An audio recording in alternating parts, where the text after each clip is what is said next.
This is Clifton Raheem Bradley, Underground Railroad Podcast. And you know what? Here it is. We're going to talk about with a researcher from Chicago, ex basketball player, but we're going to talk about immigration in the United States of America and ICE, and we're going to talk about Nicolás Maduro. Okay. And I hear myself talking in the background. I don't know what's going on. And thing is, just what I'm gonna talk about. That's where you got the research in. And you know what, brother? I want to thank I you. can't hear you. I can't hear you. Can you hear me now? Yes, sir. I hear echo in the background. And oh no, no, no. Oh, you know what? I know what it is. You know what? Now, okay, inexperience. But you know what? Let me ask you something, brother. You know what? This brother's a researcher, and he's going to tell us, well, we are dead wrong. We are dead wrong. Maybe we're right about this immigration. And Maduro, was it illegal to take a president from Venezuela? Brother Ronnie, assalamu alaikum. Walaikum salam. And and brother, let me get on down here and get on in. Brother, what do you think about this immigration that is going on in the United States of America? The ICE agents taking people, and you know what? This is what the president campaigned on. What do you think about that, brother? And then Well, we're you got gonna the come first. to the lady that got killed in Minneapolis. Well, you got the first look at. There's a right and a wrong way to do things. Hmm. You know, when you campaign on a subject like that, it touches a lot of people. Now, as far as illegal immigrants and this is concerned, you got to deal with criminals. Okay, because you're in a society where some of them are woven into the fabric, Hmm. So the thing is, you talking about getting rid of criminals and undesirables, people that are here doing wrong. I understand that. I can go for that. Hmm.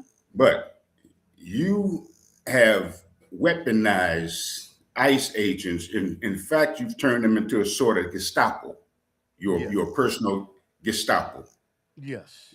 stormtroopers, because the tactics that they're using, um, they don't fly.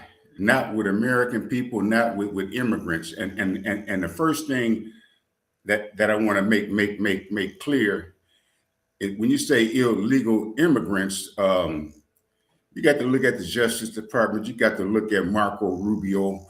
You look at the president. His wife is a They, Cuban, I believe. Yes. yeah, Rubio's of Cuban descent. Rubio, who is now your Secretary of State, we know where he gets his money from. We're not going to mention that, but we already know, and it's Mhm. not a source. So this guy is his parents have been naturalized because of him. He was born. He's Cuban descent. Was born in America. His parents were not naturalized when he was born. Yes. You look at Laura Luma, the girl that's running around, the ultra neoconservative, MAGA crazy woman, Yes. running around talking crazy and about immigrants and Islam and any other thing she can figure out. Her mother didn't naturalize until a couple of years after she was born. Hmm. Okay, and you look at Trump, the same thing. He's of German descent. His mom, who was of Irish descent, wasn't Yes. naturalized until 4 years before he was born. So this has always been a country of welcome to immigrants, to those downtrodden, to those dealing with certain political, economic, or war-torn countries where they're fleeing to save their lives and try to start a better life. That's what this country is based on. And so these people that's behind this Hmm. are the children of immigrants. Yes. We have more equity in this country than they do. We were Yes. born and raised here. You see what I'm saying? So what he's doing, as far as this is concerned, like I said, it's a right and a wrong way to do it. The wrong way to do it is to just throw $50,000 out there. Come and join ICE. We need people now. Yes. you are employing undesirables. You are employing racists. You got people with misogynist ideas. You got a lot of different people that should never have put on a uniform. You got ex-soldiers who are biased and racist towards certain people, Muslims who fought in Iraq or whatever. Uh, Yes. those that have, did some of the things in Central and South America, they have a Yes. bias. Yes. So they have no business being in ICE. And the thing about that, when with this woman being killed, is because they are over aggressive. And the reason for that is they have a quota. Mm-hmm. Their quota is to deport 1,500 people per day. That's the quota. Yes. And now you're giving them $50,000 bonus to do this. They ill-equipped and ill-trained to deal with certain situations. And Yes. this is why this man went before the 600-son generals, him and Hesbeth in Quantico, Virginia, and Yes. said, he suggested you can use the streets of our cities as training. The military is not the police. Their job is to kill. They don't play. So you cannot put them in a police role in order to support the ICE agents who are out of order, ill-trained, ill-equipped, mentally and physically unprepared to deal with what they're tasked to do. Let me give you a follow up. And you know what? People that want to call in, the telephone number is 312-884-9757. And you can leave a message in the chat room. But I have to ask you something. Do you think that the American people somewhat deserve this? And you got to understand something. This is what Donald Trump campaigned on. And he's fulfilling his campaign promise. Can you elaborate on that, brother? You said to stop, but go ahead. He's fulfilling his campaign promise, but Yes. it's being done the wrong way because you have the wrong people employed in ICE. Think about it. Somebody in construction out of a job, oh, you can become an ICE agent. Boom, we're going to give you a $50,000 bonus right away. And that's on top of your salary. We don't have enough agents to do the dirty work. Mm-hmm. And that's what it is.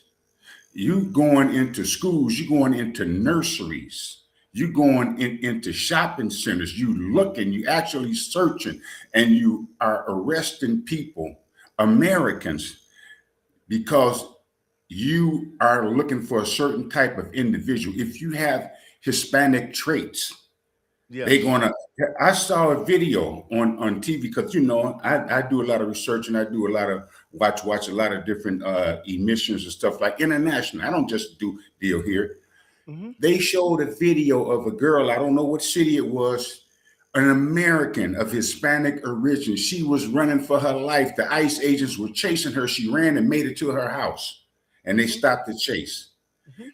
You see what I'm getting at? Mm-hmm. Then you look at the economy as far as that's concerned. Now, who are your domestic helpers? Who are your field hands? Yes. It is not the good American. Mm-hmm. They are not in the fields. They are not domestic helpers.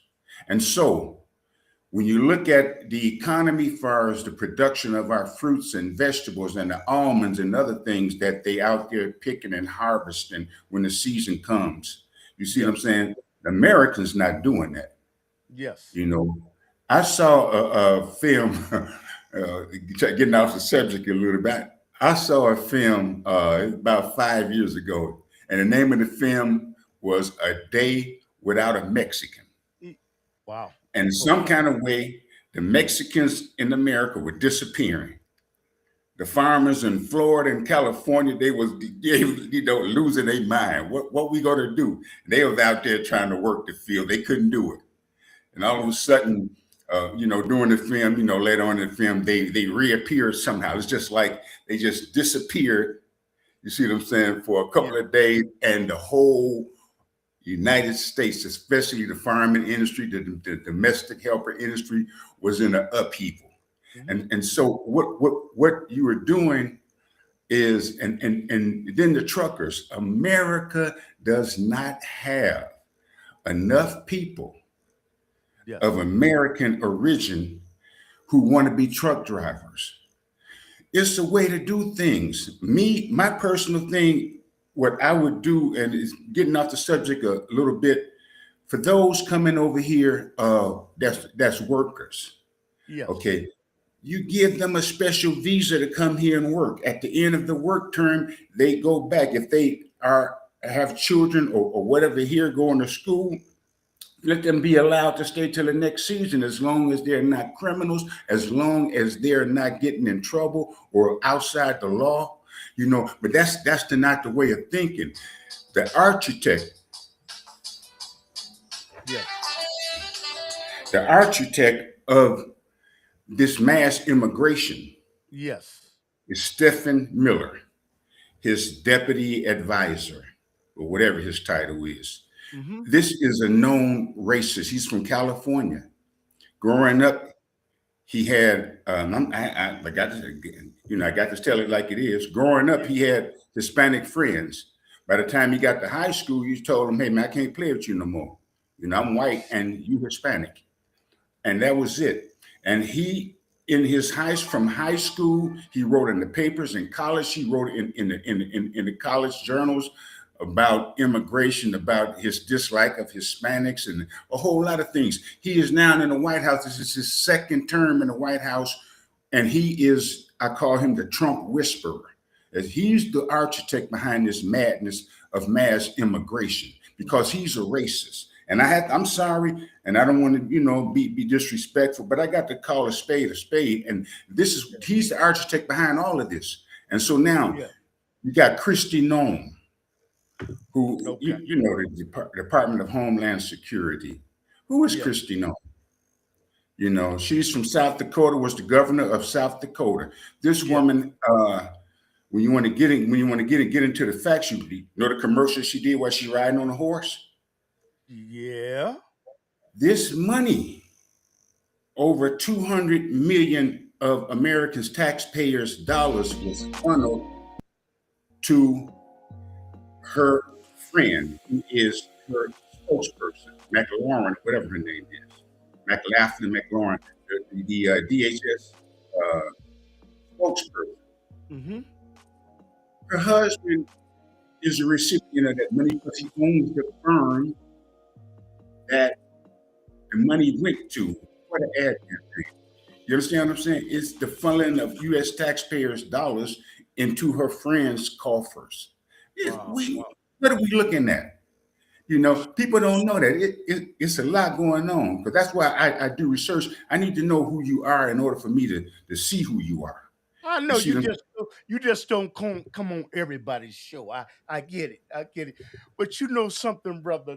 There's a video. There's a video of, I think, a young lady immigrant being killed. Okay, in Minneapolis. Hmm. I want you to look at it and give us your synopsis and your opinion and view from the research that you do. Okay, I'm gonna bring Okay. that up. I'm gonna try to bring it up because you know what Okay. I'm I'm working with all this, and I have to tell people, hey, I'm not embarrassed. It's a whole lot I have to learn to become We all better do. at my craft. And what I'm gonna do is I'm gonna bring this video up. But you say it is a tragedy that these type of things are being done.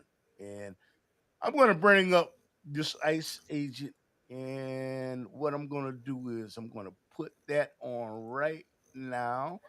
And please, you know what, viewers, don't get mad at me, because you know what, it's coming right now. I'm going to put that up. I'm going to put that up. I'm going to get rid of that. Minnesota, ICE agents say they were forced to shoot and kill a woman who they say tried to run over officers at an anti-ICE demonstration. The mayor of Minneapolis says that's not true and that DHS is trying to, quote, spin the incident as self-defense. Meanwhile, the governor is urging people to remain calm as crowds gather and tensions flare. Thank you for joining us. I'm Karina Nova. And I'm J.R. Stone. The shooting comes just as the Department of Homeland Security launches in Minnesota what it's calling the largest immigration enforcement operation ever carried out by the agency. Thousands of federal agents and officers are expected to be deployed in the Minneapolis area, leaving residents on edge. In a statement, ICE says a protest of surge turned violent. They say a woman tried to run over an ICE agent and that the officer feared for their life and opened fire, killing her. City officials are saying the woman was not a protester, but a peaceful observer, and are pushing back on claims that she tried to attack officers. This is just the latest escalation of tensions in the area as the federal government has deployed 2,000 agents to enforce an immigration crackdown. That's partly in response to allegations of fraud involving Somali residents. The Twin Cities have the largest Somali population outside of Somalia. While the government calls the alleged attack on an ICE officer domestic terrorism, the mayor is asking ICE to leave. The mayor says ICE is causing chaos and demanding they leave the city immediately. And you know what, Brother Lonnie, is this ever justifiable?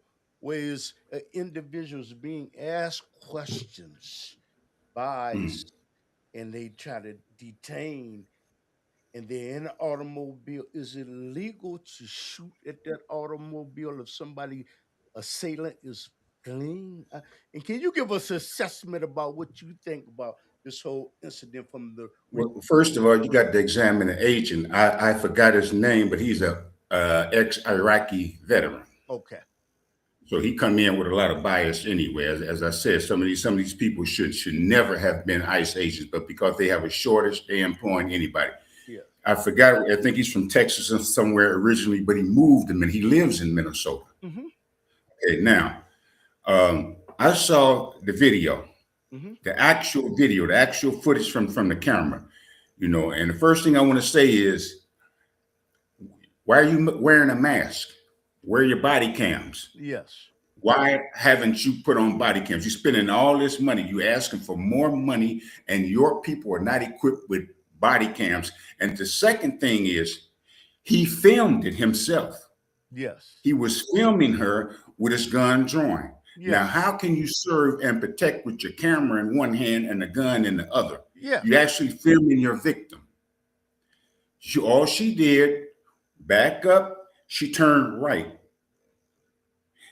He jumped from in front of the car. Yes. As she was backing up to the side window, gun drawing. Yes. And shooting.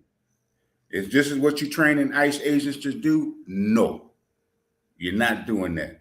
That was a biased move because he felt slighted because she didn't stop and get out the car as he was trying to get her out of the car. You know, now her quote unquote wife was outside the car telling her, you know, ride, baby, ride, you know, go ahead. Okay.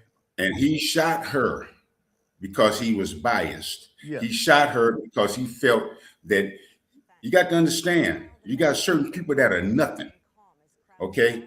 And you give them a little bit of authority, you give them a little bit of power, and then the real them come out. Yes.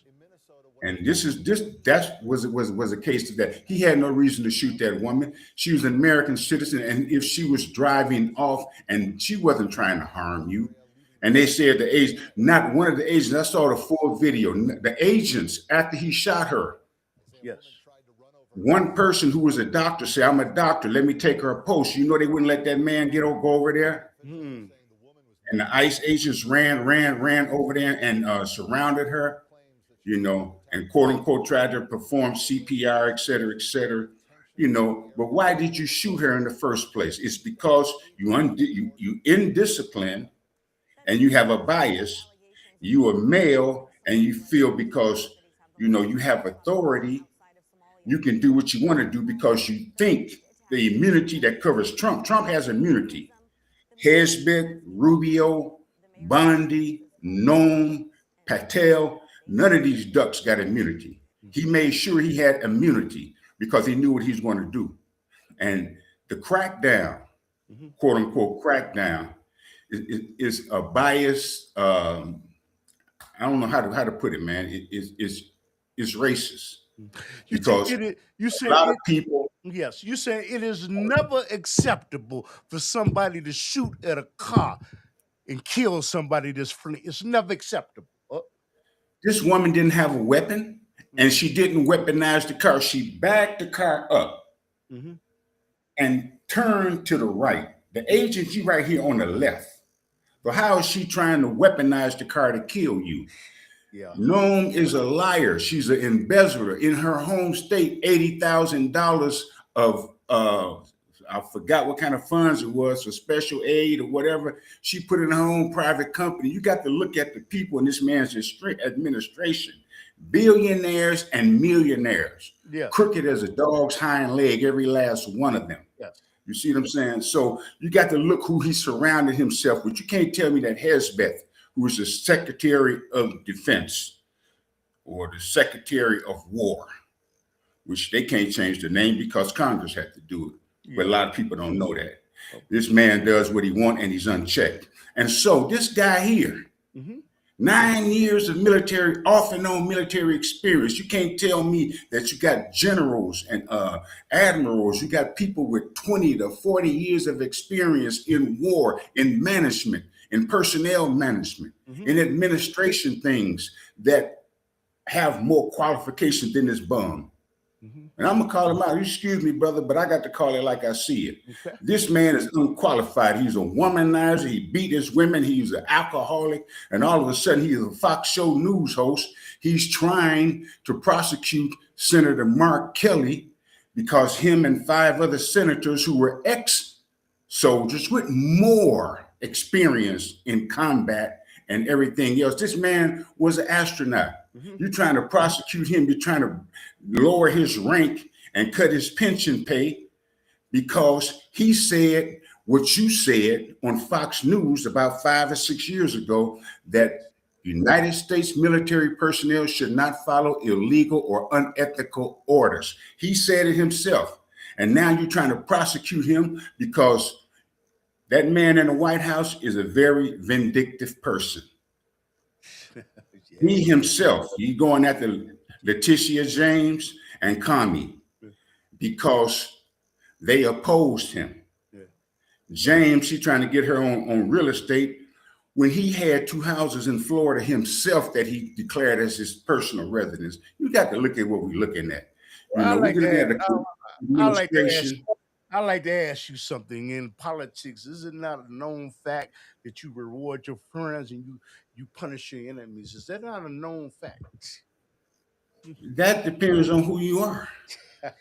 That depends on the type of person you are. Yeah. When you talk about running one of the most powerful countries in the world, along with Russia and China, who are you? Yes. What kind of person are you? Yes. Or are you trying to bring unity every time there's something going down? The liberal left, the radical left.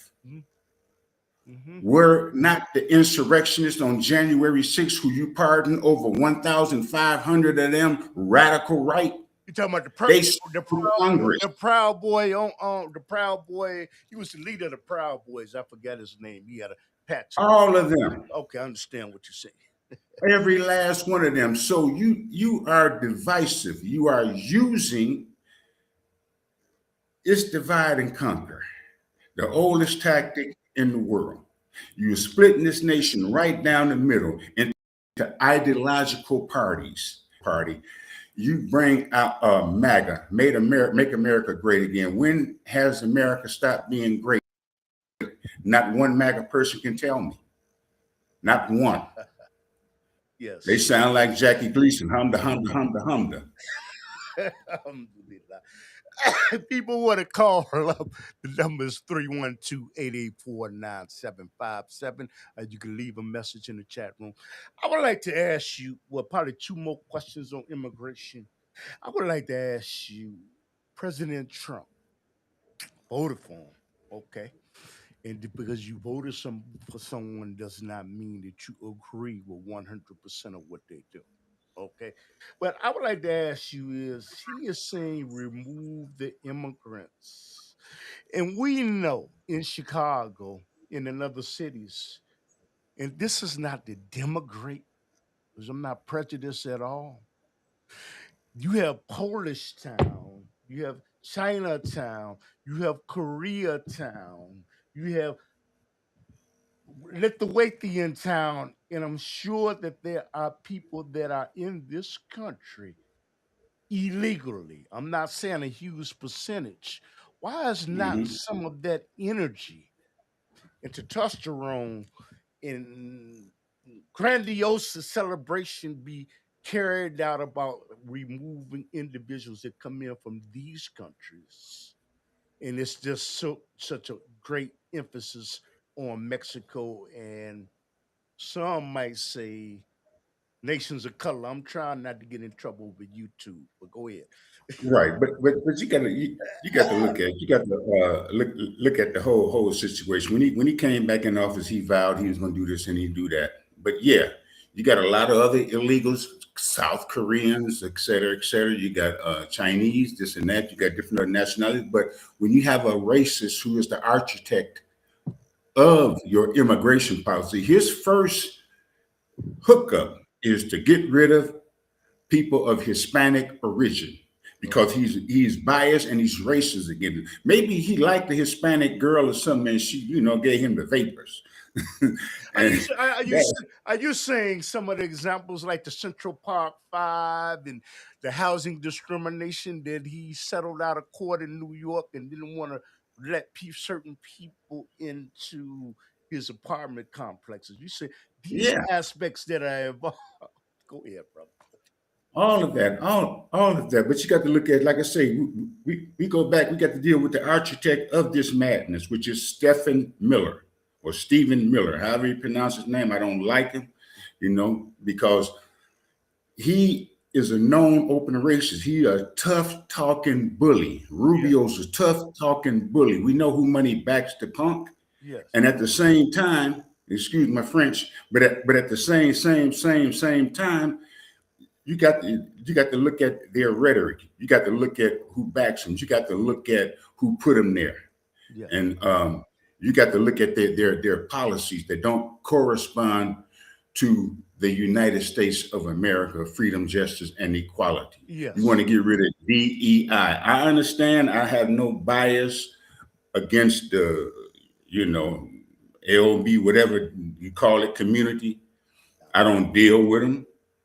I don't have anything against them. But DEI, you got to deal with the minorities who are, the Fair Housing Act they're trying to change. They're trying to change the Voters Registration Act, everything, the civil rights. They want to make amendments and stuff to limit this. And you got people, man, like the young boy that was assassinated, man, that and my question to him, the same thing is to Carolyn Levitt, the secretary, the press secretary.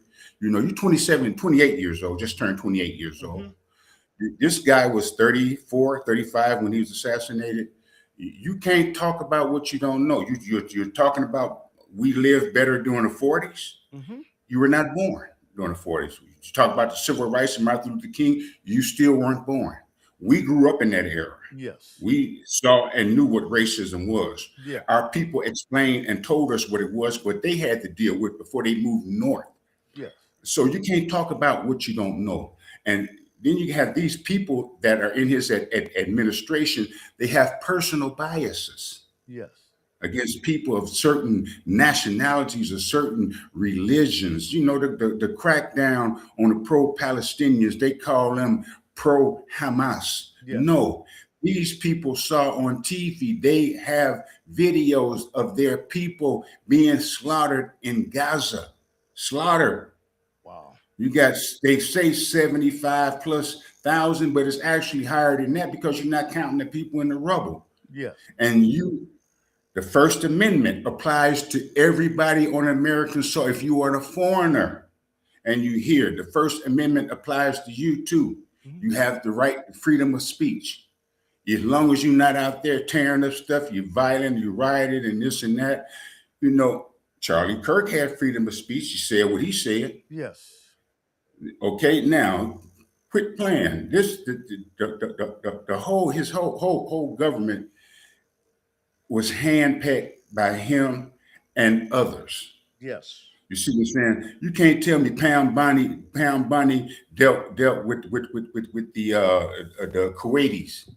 You know, she was one of their lawyers. Yes. You know, this girl Halloran, who he just appointed, no prosecutorial experience whatsoever. Yes. So she can try Calmly and James because of his bias. You see, when you got a vindictive person that's running the country, you know, who's hiding who he really is and what he's really done. You look at Greenland. What are you talking about taking over Greenland? American security, this and that. You are the greatest liar in the history of liars. And I'll call you out. And for they have precious minerals there. I don't know because I haven't done listen, the guy Estee Lauder, the cosmetic conglomerate. I forgot his first name, Robert, whatever, Lauder. He is the heir to that. He has concessions in Greenland. Oh, wow. Okay. He's the one that brought it to Trump 8 years ago. Why don't you buy Greenland? I didn't know Greenland is run by Denmark. And then you have Stephen Miller, the coward. He gets on there. And the reason my language is strong is because all these people that are advocating this and that, the forceful military, how strong we are, and this and that, have never put on a uniform in their life. Yes. Yes. They haven't even had a fist fight. Man, that Bloody knows, but they're suggesting to the president what he should do and this and that. So the whole Greenland deal, when you get into the Greenland deal, it isn't about national security. It's a national lie. Okay. Greenland is 3,000 some miles from the U.S. coast, 3,000 some miles from the Russian coast, which is the closest way is through the Bering Strait. Yes. I'll break it down for you. You got China, which is 4,000 miles from Greenland. Russian ships are passing back and forth. Why hasn't Danish or NATO security apparatuses stated anything or said anything about it? Okay. Okay. So you see, now that's me right there. So but that's the greatest lie. Greenland is because of the rare earth and minerals. Because this guy wrote in the paper, when the ice melts, as the ice is melting, it's going to reveal the rare earth minerals for AI, the rare earth minerals for technology and for military equipment and stuff like that. You see what I'm saying? This is the focus on Greenland. It's the greatest lie he's ever been told. But you got to look at his base. And when you look at his base, you have a lot of people that are ignorant. And I don't mean in the terms, see, ignorant means what you don't know. If I didn't know you was a Muslim, I'm ignorant to the fact that you were a Muslim. You understand what I'm saying? That's ignorance. Don't mean you're dumb and stupid. See, people get it and want to put it in this and that. But you got to look at his base. Average, everyday, working people, struggling hard to make a living each and every day. And now you give them a scapegoat. The Mexicans, the Hispanics, this is your scapegoat. Yes. Yeah, here's a bunch of Mexicans working where I work. You know what? It almost, you use the term Gestapo. It almost seems like something similar to Adolf Hitler, where he exterminated Jews. And you know what was egregious and a hateful act. Okay, I don't advocate that at all. That's what you making it sound like this government that's being dictatorial government that's being set up. That's what that's my assessment from what you're saying. But please comment on it. My assessment is that in the United States, you're basically saying that it's almost like a Gestapo because the Ice Ages run around and they they cover their faces to conceal their identity, and as though Adolf Hitler used Jewish people as a scapegoat for the failure of Germany. Hmm. You appear to be saying that President Trump is doing the same thing in radiating a message to his movement and his group, similar to what Adolf Hitler. That's what you appear to be saying, but Well, you I'm got to look at misunderstood. whatever the organization Charlie Kirk ran, and you got to look at who this man is in the White House. You got to really look at, man. And when you say you call the people in other countries cartel, you went back into laws, U.S. laws, and the U.S. laws that date from the 20s and 30s, early 40s. It wasn't about immigration. Those Yes, laws were solid, but these laws that were passed that he's using, the anti whatever act, these laws were established because you had Nazis here in America. yes. Okay, so the Foreign Powers Act and all this other stuff wasn't the Foreign Powers Act. I can't call it out what it was, but actually these laws were established so that they would not gain a foothold or control in America while they was doing their dirt over there. First, Hitler sent in the brown shirts first. Okay, going into to Jewish communities and messing with these people and all this garbage. Are you comparing ISIS?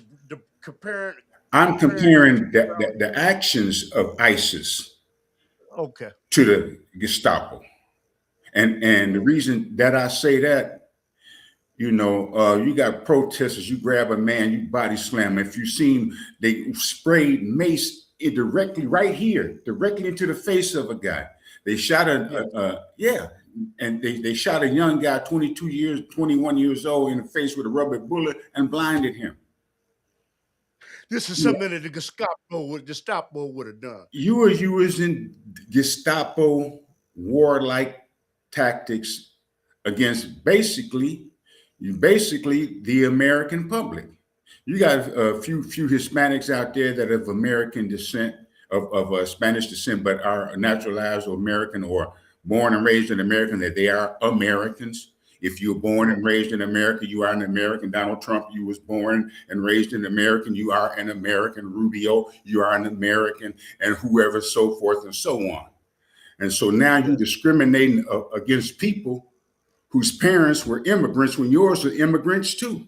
You got to look at the whole ideological I'm aspects piecing of it it. together.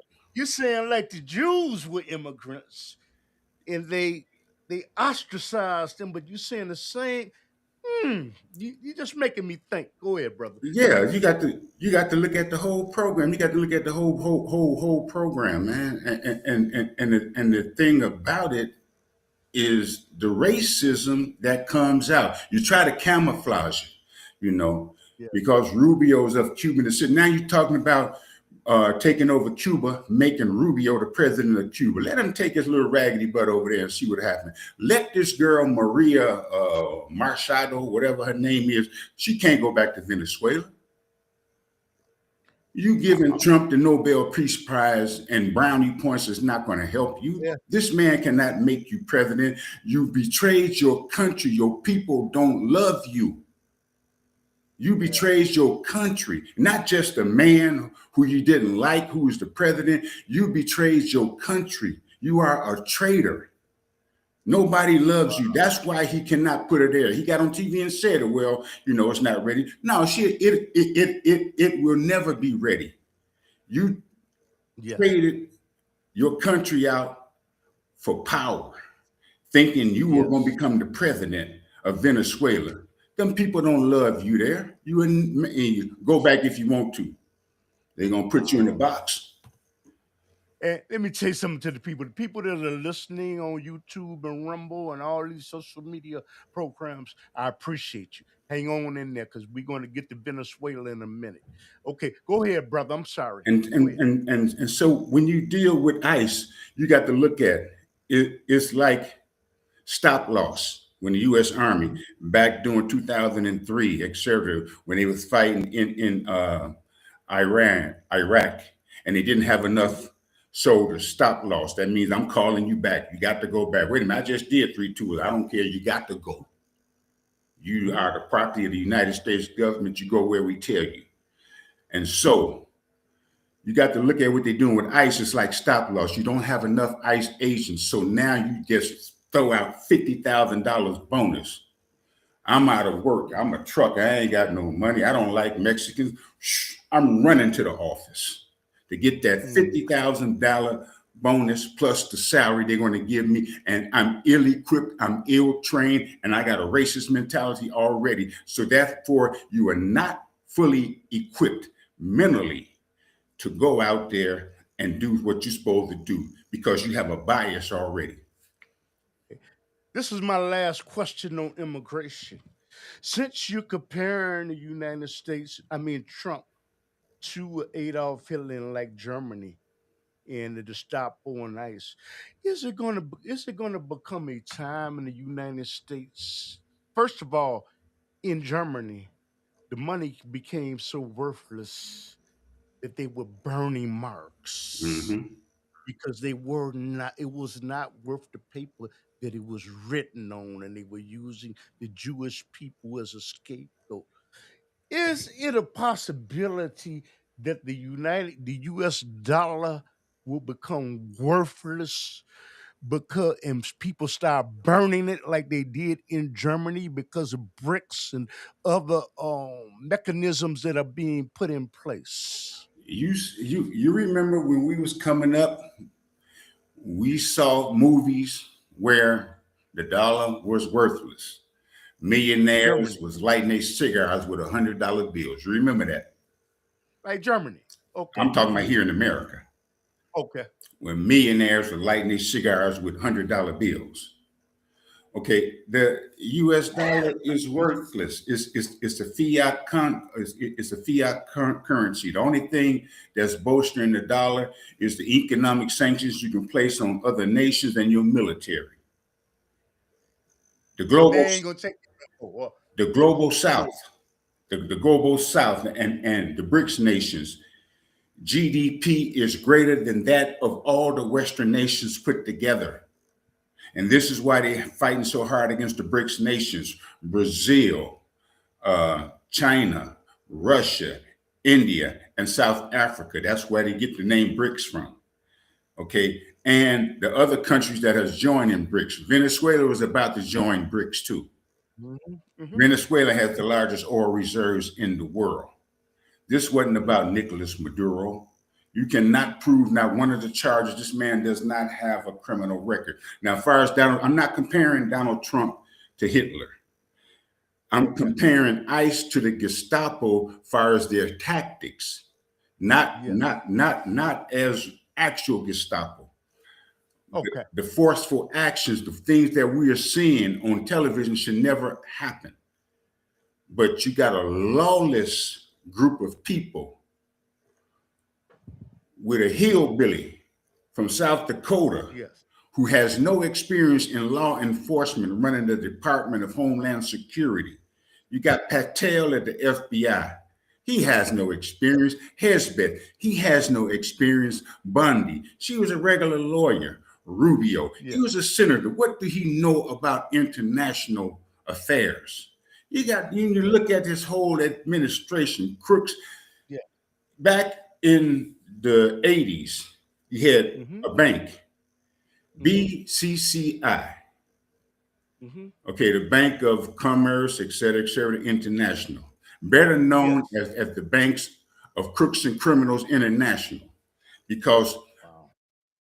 Bush, daddy, used that bank that Saddam Hussein funneled millions to him through here in Chicago. The other branch was in Florida, which they suddenly closed down. back during the 80s, late 80s, to cover up their corruption. You see what I'm saying? And you got the same thing in this administration right now. You got crooks and criminals in this administration. You got Besson, the treasurer. You got all these, not the treasurer, but you got all these different in education who founded WWE, the Wrestling Federation. What she know about education? Now she's talking about gutting education. You got to look at what you're dealing with. You see, the people are so entwined. Oh, Donald's going to make America great again and this and that. You can't make what's great that ain't great. America ain't never stopped being great. But you got the people that's using any kind of ideology that they can to encapsulate the people and get them in their camp and make another camp opposing. So what you're looking at basically in America, a boiling point where it may be a civil war. Let me ask you something, brother. I want to go back to currency. Is this the reason why they're coming up with cryptocurrency and all these digital currencies? Because is this to fool the people because they know that their dollar bill is not, it's fiat, it's not worth anything. They say, you know what, we're gonna put a spin on it and say cryptocurrency and whatever type of currency that they is that an aspect that's involved? No, actually, cryptocurrency came about. The first was Bitcoin, and then you got other altcoins that came out there, you know, Litecoin, etc., lithium, all of the different cryptocurrencies out there. I don't think I'm structuring the question right to make you. No. I got you. Okay. I'm just gonna break it down for you. I got you. Okay. Now, the thing is, the cryptocurrency came into play. I was in France in 2000. Okay, when cryptocurrency first came out, the Bitcoin. I'm walking by a store and I saw the Bitcoin symbol. I never paid it any attention. It was going pennies for pennies. If I would invested then, I would have been a multi-billionaire right now. But I didn't, you know, get involved into it until later. Cryptocurrency came about because of the unjust economic situations and things that's going on around the world. It came out to level the playing field. You see, you got billionaires, you got millionaires that don't care about nobody else but themselves. That's their business. That's good.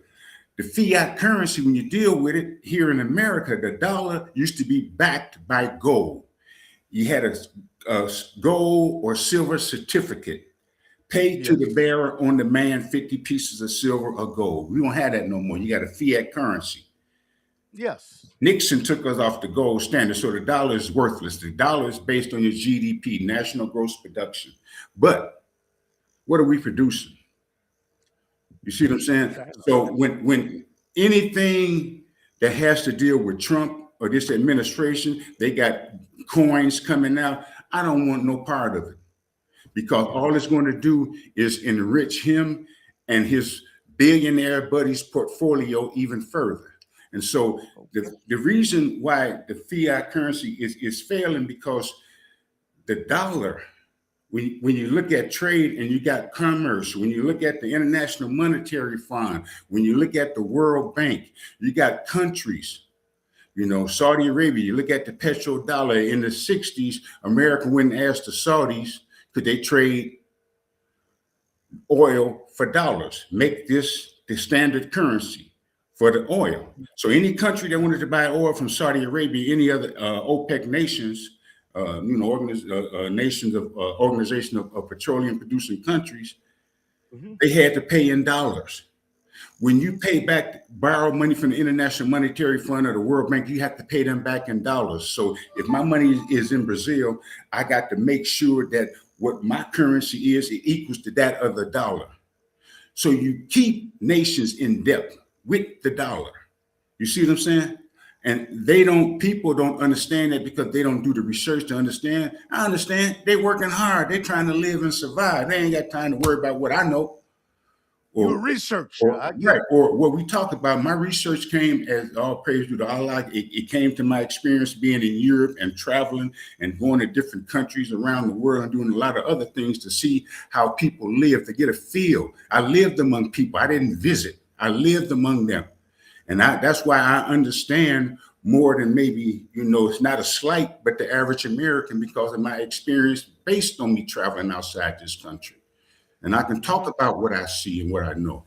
And so once again, this dollar, anything that America produces as far as any kind of coin, I don't want nothing to deal with it. I don't want nothing to do with it. It sounds like what you're saying is that these BRIC nations have said never again will a dollar bill be weaponized against us because it ain't worth nothing anyway.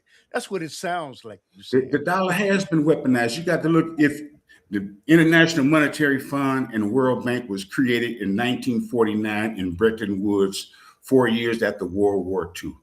Started off as a good idea to help nations, war-torn nations, rebuild. Yes. But then you have to turn your currency into dollars to pay back the International Monetary Fund. Now, I was over there in early 2000, and I saw what they did to Greece, and I saw what they did to Portugal. You know what they did? What they do? International Monetary Fund went in and said, cool, you defaulted on the loan. We want our money back. But this is what you're going to do. Yeah. We need you to cut pensions. We need you to lower wages. Yes. Okay. And then we're going to come in and take over certain aspects of your government by somebody to make sure that we get our money. That's blackmail. It's extortion. And so you got to look at this. Look at Kenneth Livingstone, who was back in the early 2000, the mayor of London. He said the IMF, International Monetary Fund, and World Bank have killed more people than Hitler. Your money in Africa, your cedi in Ghana, and your different other South African rand, you got to convert these into dollars in order to pay back the International Monetary Fund. So what is this doing to your economy? Mostly every nation in the world was hooked up in the International Monetary Fund.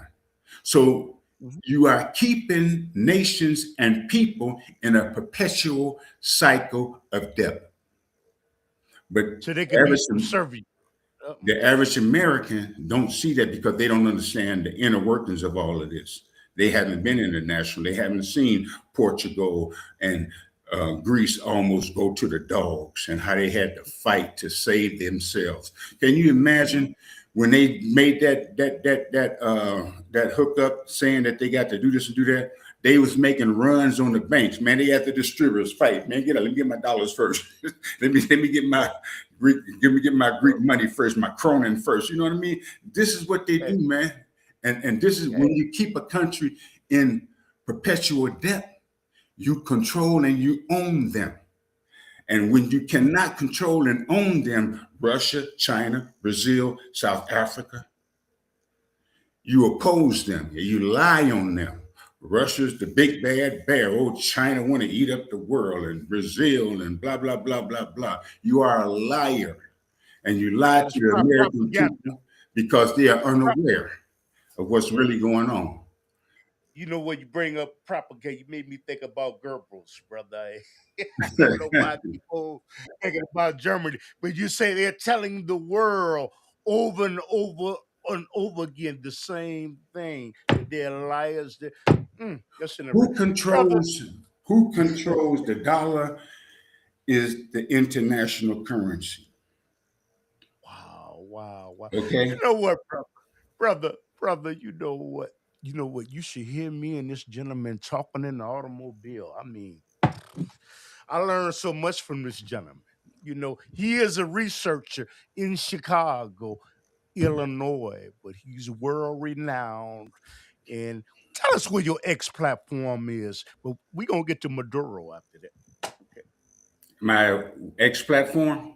Your platforms. Oh, well, I really don't have a platform. I just do a lot of research, and the reason that I'm doing a lot of research as an international baller, I played in the EuroLeague and been to a lot of different countries, and I started learning. I was in Kiev, I was in Leningrad, I was in Moscow, I was in different other countries in all over Eastern Europe, and I'm looking and I'm understanding. during and after communism. I was in Europe from 80 to 2006. 80 until 2000, Eastern Europe was communist. Mhm. And so I'm going back and forth visiting, and I was trying to figure out what was going on, why this and that. As I started learning and being around people and talking and dealing this and that, my mindset changed from that to just a simple American into a world citizen, where I can understand and deal with people on an equal basis and not be biased because of where I come from or what I've been taught.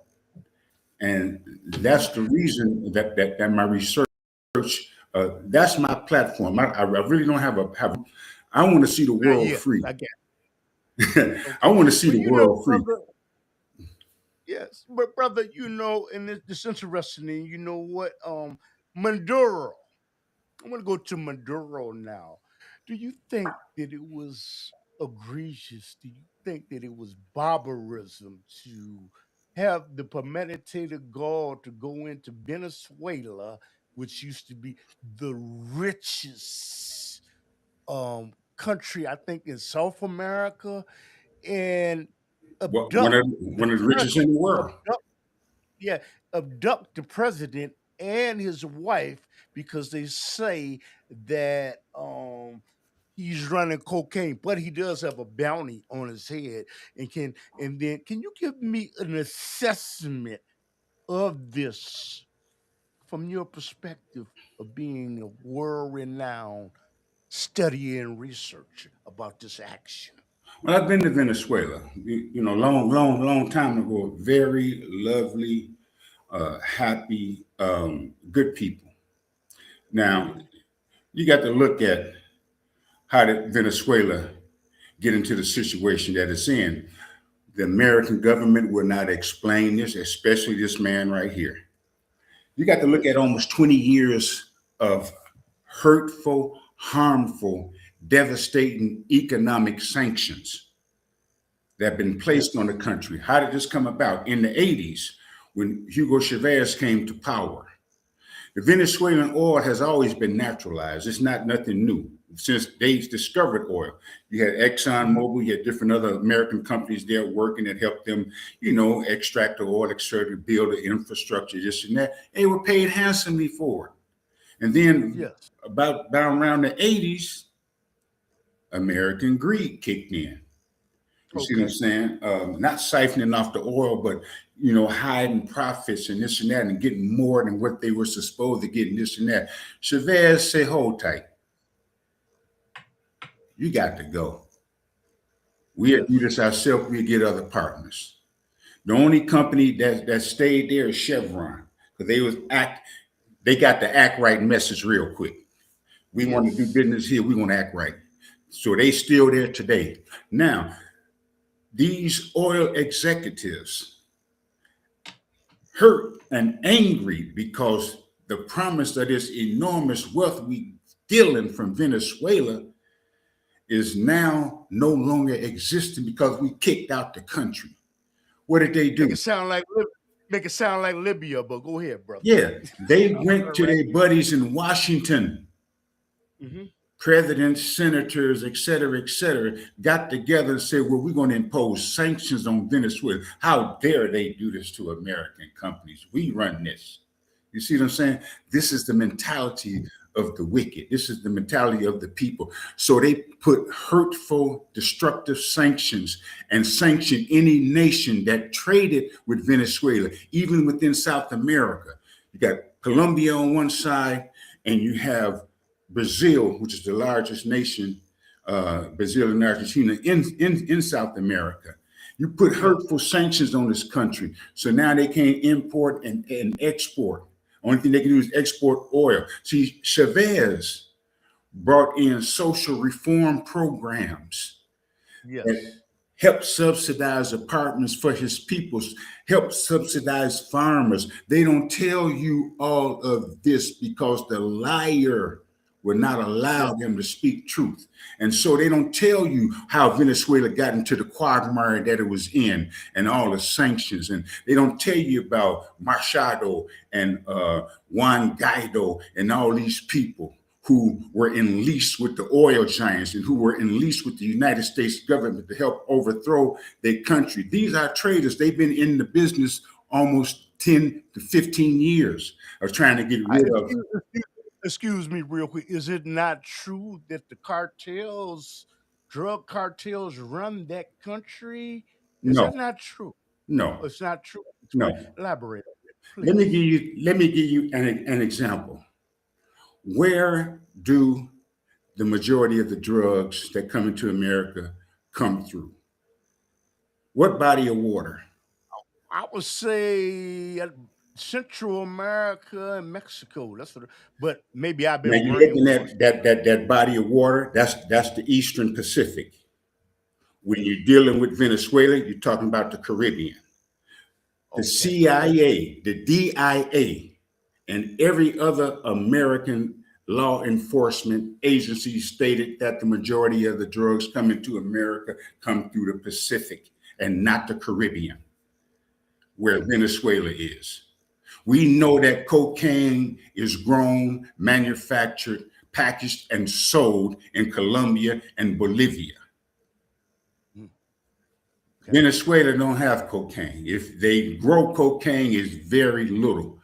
But you let a man go who's the president of Honduras, who is responsible for shipping over 400 tons of coke to America.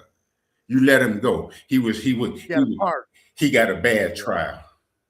Really? Quit playing with us. You understand what I'm saying? So Yeah. deal with the cartel. The cartel de la Sol. On the epaulette of the officers in the Venezuelan army, who Venezuela was liberated by Simon Bolivar. That's where Bolivia is named after him. The South America. Yes. They liberated themselves from the Spanish. It was an important battle for the liberation of Venezuela. I forgot the name. I don't have it on me. The name of the city that they fought in. It was the final battle that gave them the independence and freedom from Spain. As a symbol of that battle, they put a sun, a patch of a sun on their epaulette to symbolize their victory and their freedom from the tyrannical rule of the Spanish. CIA, his people, they great at coining phrases and making up imaginary organizations.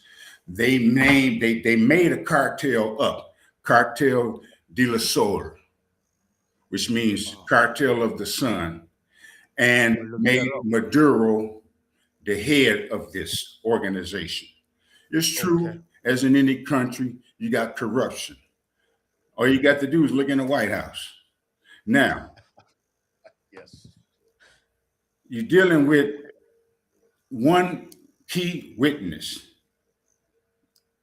He was an ex-general, nicknamed El Polo, the chicken, who fled Venezuela in 2019 because Maduro got wind that he was involved in drug trades and was coming for him. He fled. He went to Spain. They went to Spain and they kidnapped him from Spain and brought him to the United States in 2024, 2 years ago, and had his butt in prison.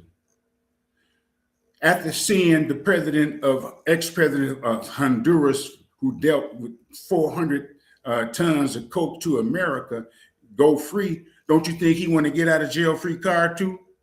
He'd tell on his mama. And she ain't done nothing. You see what I'm saying? And this is your key witness, a convicted drug dealer. That's your key witness, and the lies told by Marciano and her crew, Juan Guaido and this and that about this and that. And they are responsible for the death of Venezuelans as the opposition through riots and other things. And now she called herself wants to be president. She'll never live a day in Venezuela. But these are the lies and machinations told on this man. And then you're going to make up a trumped up charge in the Southern District of New York. He's a drug dealer. They're going to get on TV, this and that. And the problem is the American press can tell you through physics, said during the Kennedy film, I think can hang off a clip on a daisy and won't fall down. And you will believe it because they say so, and they'll make it believable. All these lies. This man doesn't have a criminal record in America. He doesn't have a criminal record in Venezuela. He has never been in trouble with the law. This man was a union representative. And the only time he went to jail was protesting the former government of Venezuela before Hugo Chavez came to power.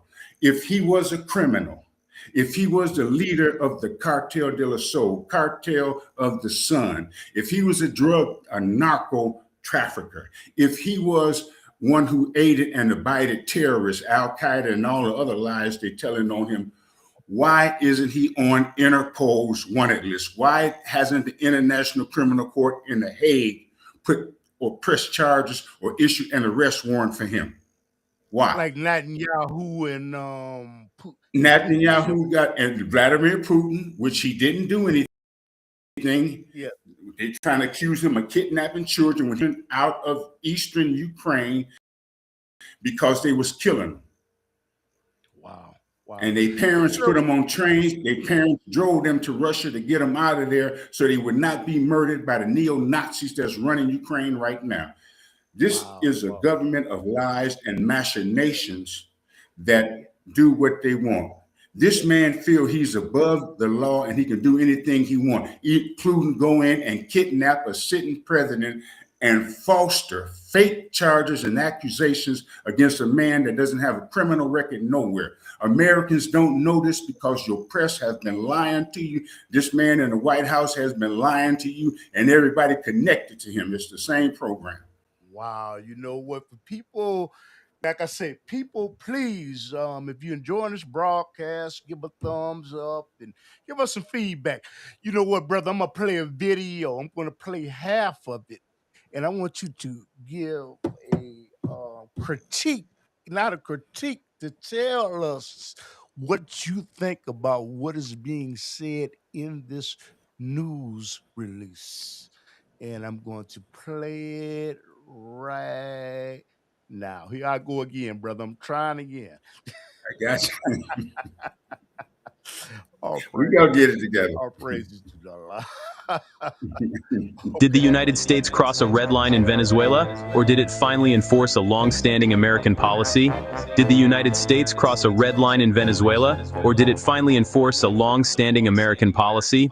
In early 2026, reports stated that U.S. forces captured Venezuelan President Nicolás Maduro and his wife, Cilia Flores, following years of accusations by U.S. authorities involving drug trafficking, narco-terrorism, and cooperation with foreign adversaries. Supporters say the action protected U.S. national security. Critics say it violated international law.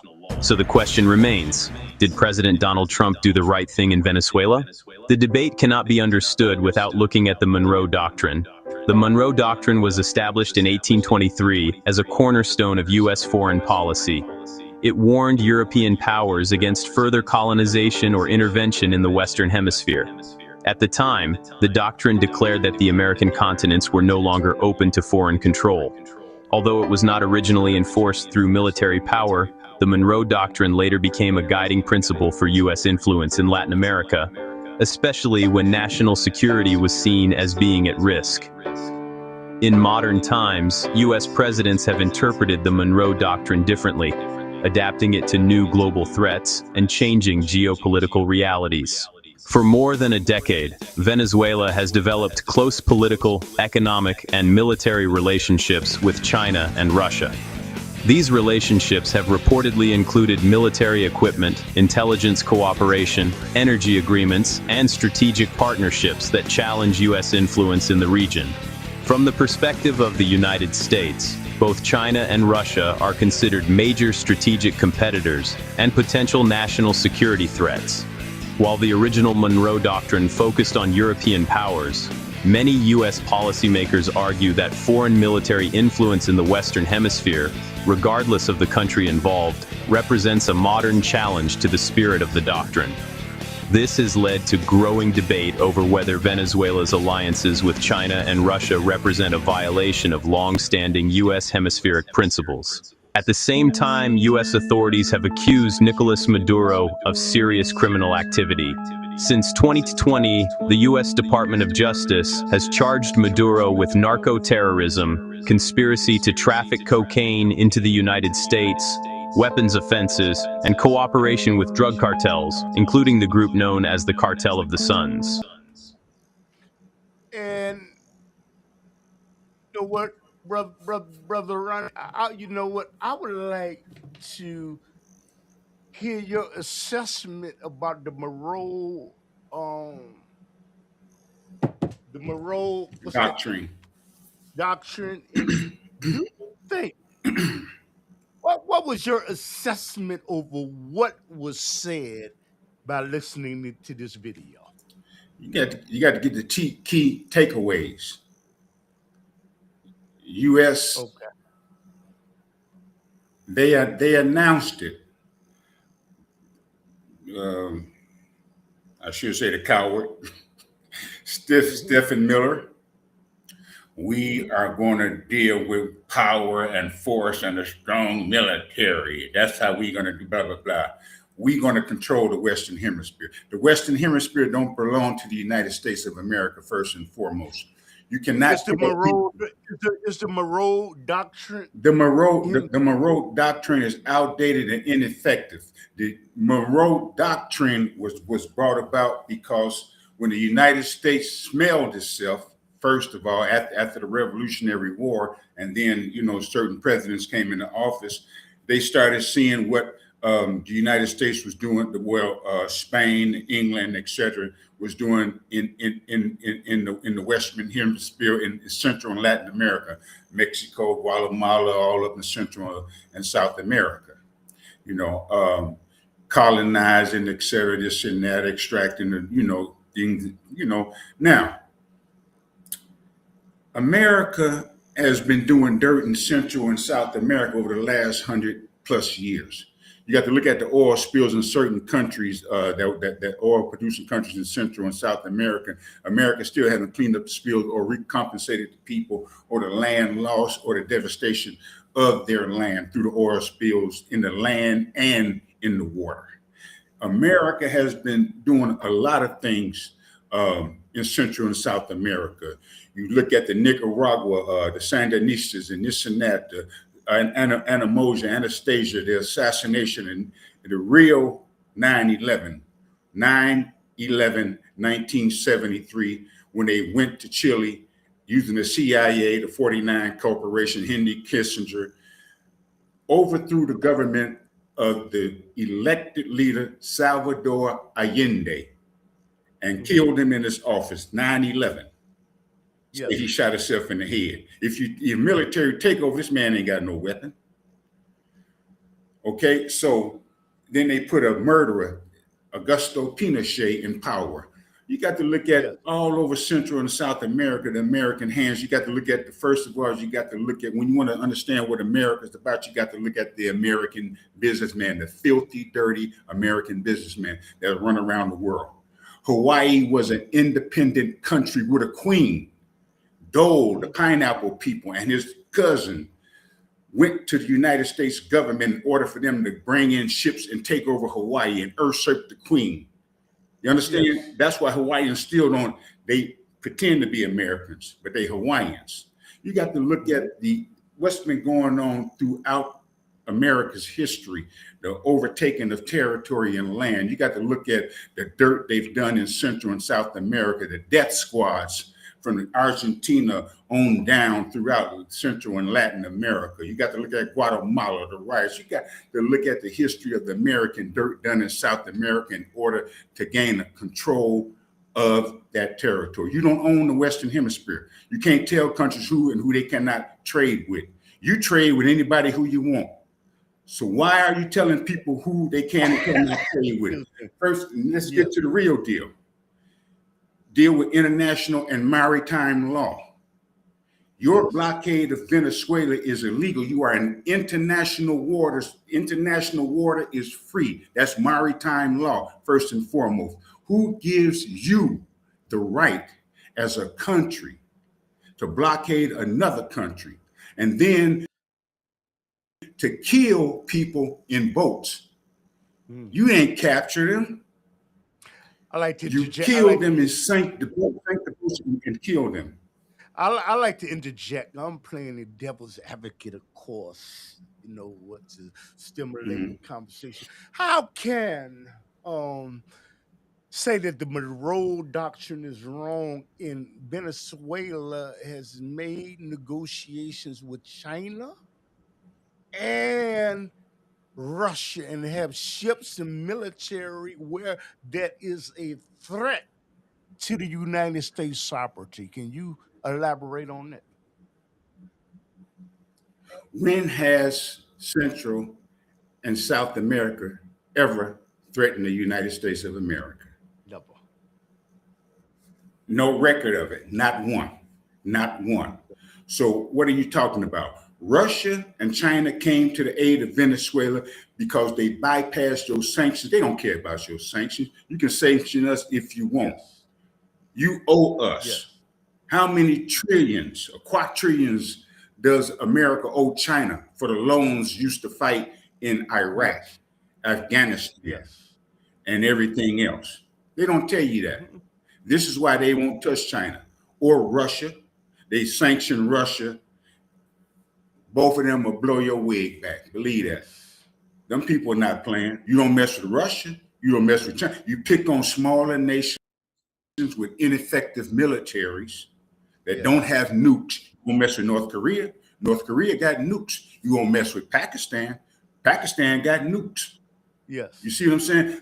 You got to look at the bullying. You got to look at the rhetoric. When you start lying on a man about drug cartels and this and that, when you have not one iota of proof except the lies of Maria Machado, a liar, Juan Guaido, a liar, and everybody else that left Venezuela because they were about to be arrested for sedition and other charges.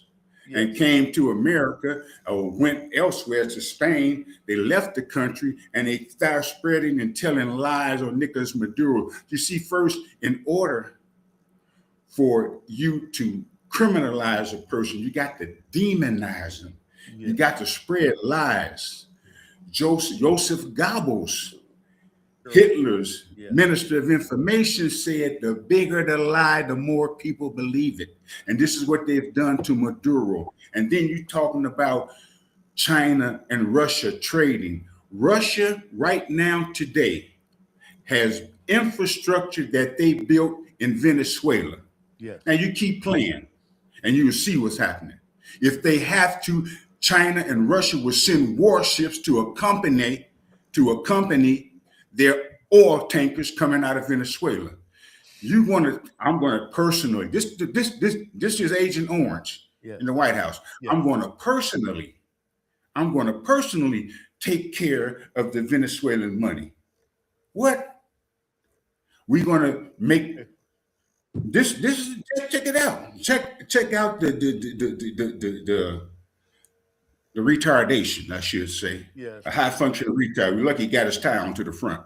Now, when you get to it, when you break it down, I'm going to personally control the money of Venezuela. You a sitting president. What you mean? Not the Treasury, not nobody else? Not the Department of Commerce? Wow. Now, Venezuela, we're going to take their oil. He's going to ship 30 to 50 billion barrels of oil to America. We're going to sell the oil.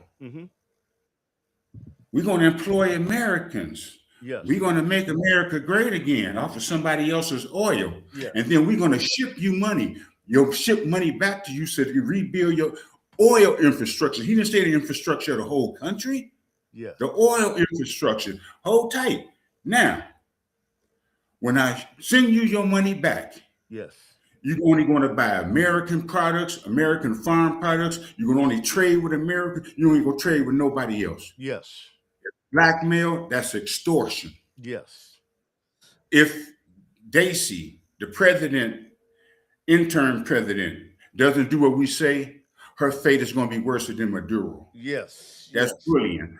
And so now when you look at it, when you look at it, And you talk about them, this has nothing to do with the Monroe Doctrine. They have illegally used the military, bypassing Congress. Certain other presidents have bypassed Congress too. Yes. But this is the most blatant effect where you use them illegally Yes. use the United States military, the Navy, to kill people in boats, to kidnap a president and kill people in Venezuela. You killed over 80 people, 32 Cuban guards who were there to Maduro. But it was an inside job. Maduro was set up, because see, you got people that'll sell their mama for $1 a dime. Yes. And that's what happened in that case. Yes. You see what I'm saying? They knew exactly where he was. They knew what he ate. They knew where he would be at, etc. Now you arrest him and his wife. What does his wife got to do with politics besides being a husband? Oh, wait a minute. She's a drug dealer too? You can't tell me the poor little wife didn't know what was going on. I'm being double. Come on. If this man was a real drug dealer, wouldn't Interpol, the IIC, or the ICC have an arrest warrant out for him already? Yeah. Now they were investigating him, but they issue no arrest warrants. But the Southern District of New York, he's this, he's that, blah blah blah. Who gives a care about the Southern District of New York except people that are unaware of politics, people that are unaware of America trying to dominate the world? Yeah. Brother Ronnie, once you finish, I'm gonna play the end of this video. Go ahead, brother. So you got to look at what's going on. Mm-hmm. You got over 700 bases in 80 different countries. Yes. Basically surrounding the world.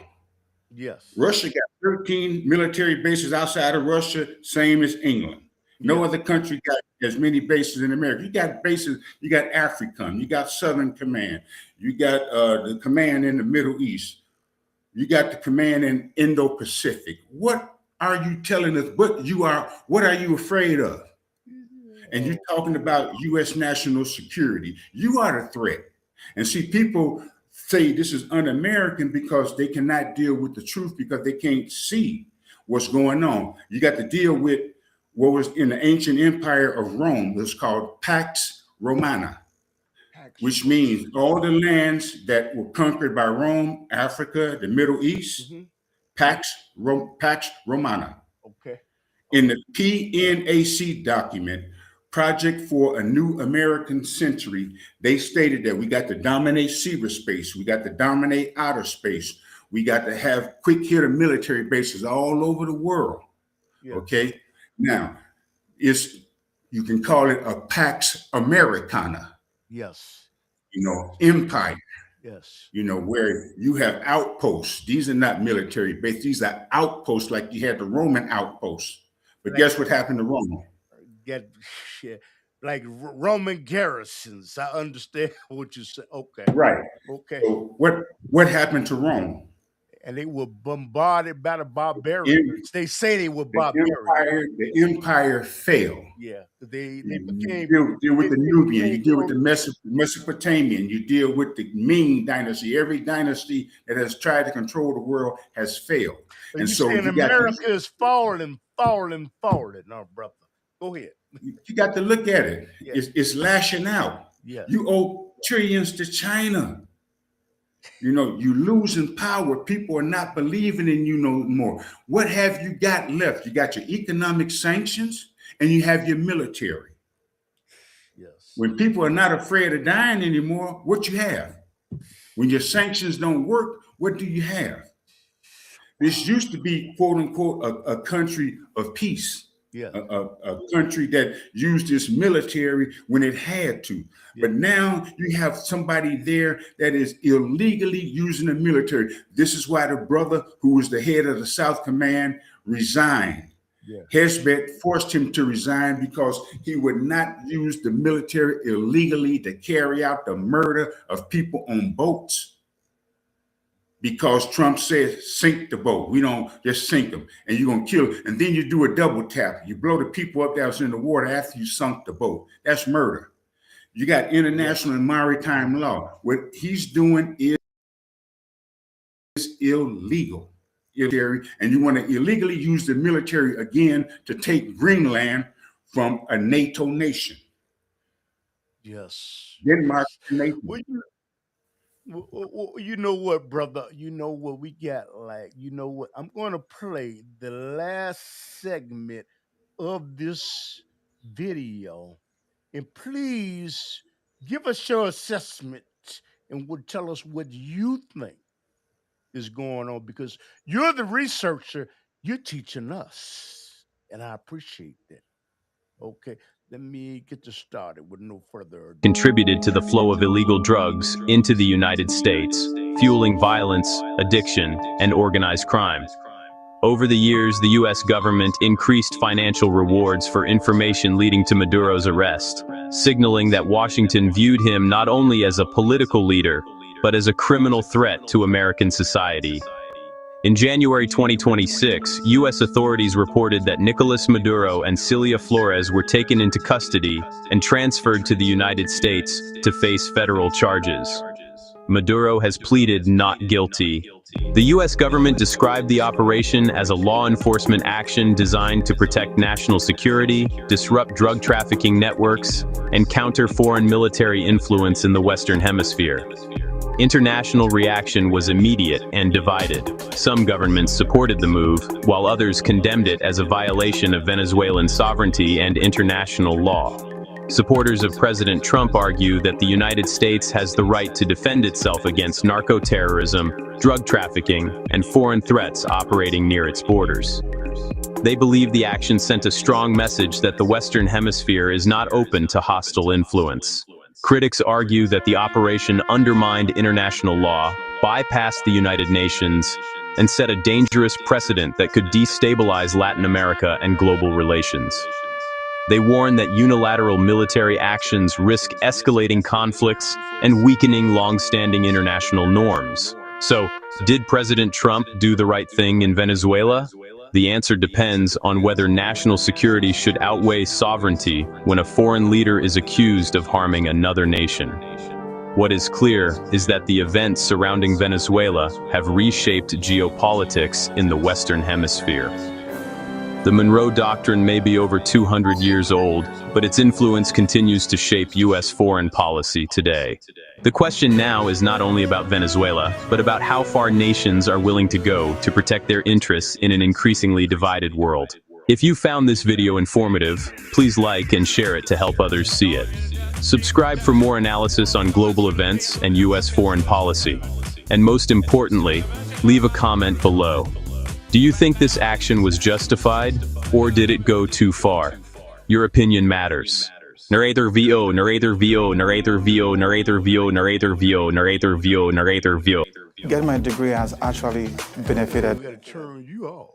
But brother, I would like to hear your assessment about that, because it is important what you have to say, because you are a researcher and you have your own X account and you have other accounts on social media networks. It is important that you give us an assessment, because we're so busy just trying to make it in society. We don't have the time to research like you do. Thank you. Well, you got the first of all, the video is very informative and well put together, because it put a lot of information, on point information. But who made America the god of the Western Hemisphere? The Western Hemisphere, the world as I know it, is a free world. China doesn't control the Middle Asia or Eastern Asia. Russia don't control Eastern Europe or Europe. You see what I'm saying? So what gives these sick people, and you have to be sick, is not anti-American, is anti-lie, is anti-disinformation and misinformation, which they are feeding the American people in order to do the dirt that they do and use the United States military illegally to do the dirt. Yes. You have no proof. The name of El Polo, better known as the chicken, is Hugo Armando Carvajal Excuse Barrios. This is the United States key witness against Nicolás Maduro. Heaven help them. This man is a convicted drug dealer. He fled Venezuela in 2019 because Nicolás Maduro is going to chop his head off. What? A military officer involved in my army, involved in drug trade. He fled Venezuela, went to Spain, and they captured him. He's their key witness. You have no proof. How is the president of a country, besides the boy in Honduras, which is a small country, you got a country which has the largest oil reserves in the world that's in chaos because of your sanctions. The only reason that Venezuela has had the problems they had over the last 15 years is because of the United States sanctions and them sanctioning other nations that dealt with them out of fear they wouldn't give them the products that they need to do this and that. The only countries brave enough to trade with them was Russia and China. Now, where is the proof that this man is the leader of a cartel? Where is the proof that Venezuela was shipping the majority of drugs that everybody with common sense, the CIA, the DEA, know comes from Colombia and Bolivia? Yes. So how does he become the head of a cartel? How does he be the one that's helping Hamas and different other terrorists, Al-Qaeda, et cetera, et cetera? These are blatant lies used to frame him. He's framed, he's being framed. And these lies come from the opposition, Maria Machado and the rest of them ducks that lied on this man because they lost the elections, and then they try to say he stole elections and blah this and blah that. You see, these are the people that were in hooch with the United States government and these oil companies. Because she said it herself, if I become the president or the people I want to become the president, America is going to get control of our oil. And you think you can go back and be the president after saying that and people hearing you? They'll take your head. Man, your head will be on a stake. So the lies that they got to tell on Venezuela, the lies that they got to tell on Nicolás Maduro in order to do the action that they did and the illegal actions that they do in killing people on boats, the illegal blockade of a country who is not at war with you, who hasn't declared war on you, who has not fired a shot at you, who is not hostile to you. Every action you're doing is illegal, and any American that don't understand that or see that, well, America first. Okay, cool. That don't mean Venezuela last. That don't mean that you go and invade a country and you kidnap their leader on trumped up charges in order to bolster yourself. You did that because you want to put fear in the other leaders of the countries in Central and South America. I'm it. You do what I say, my way or the highway. You know what I mean? And that's all it's about. Is the factor effect is to coming in. First of all, is for their natural resources to come in and steal on people's oil and do what you want. And secondly, Russia and China haven't threatened you. So you're trying to tell a sovereign country, Venezuela, Cambodia, any other independent country that's a sovereign nation who they can and cannot trade with, and you trade around all the world, and then you talk about spies, you talk about this and that. What is the I-5? England, Canada, New Zealand. The sun shall never set on the English Empire again. Okay. You hear what I'm saying? These are the I-5s. Yes. Australia, New Zealand, England, Canada, and America. They share information together. They spy together on different other countries and this and that. Industrial espionage as well as regular espionage. And you trying to tell us that Russia and China are over there trying to do something to Venezuela so they can see what's going on. Us and nine on the world. I've been there and I've seen them that can capture time in the desert in the ground and tell you the serial number on it. And brother, you're looking at tyranny. You're looking at a tyrannical government. You are looking at a man that has practiced tyranny all throughout his life in business as well as in his social life. This is the vendetta he got on anybody that opposes him. I'm an emperor. And this is his mentality. He thinks he's an emperor. He's a king. He's above the law. He can do what he want to do. That's why he sought immunity. But everybody else in his crime organization, you call it a cabinet, don't have immunity. And so what he's doing is he's trying to seal off the Western Hemisphere like it belongs to America. I'm going to tell you, you're going to keep on poking at Russia and China. You're going to keep on messing with their business. America ain't the only country that got business interests. Other countries in the world have business interests around the world. You don't control nothing but what you control here. But you want to project your military and everything else in order to, to try to control the world. You do as I say, not as I do.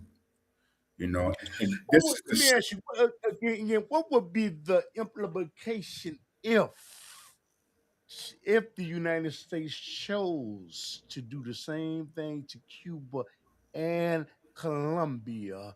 They are in the process violating the Monroe Doctrine. If they chose to do the same thing, what would be the ramifications? But first of all, you got to First of all, you got to look at the lies that's being told. You got to look at the lies that's being told about, Venezuela, sending the majority of drugs and this and that, blah, this and blah, that.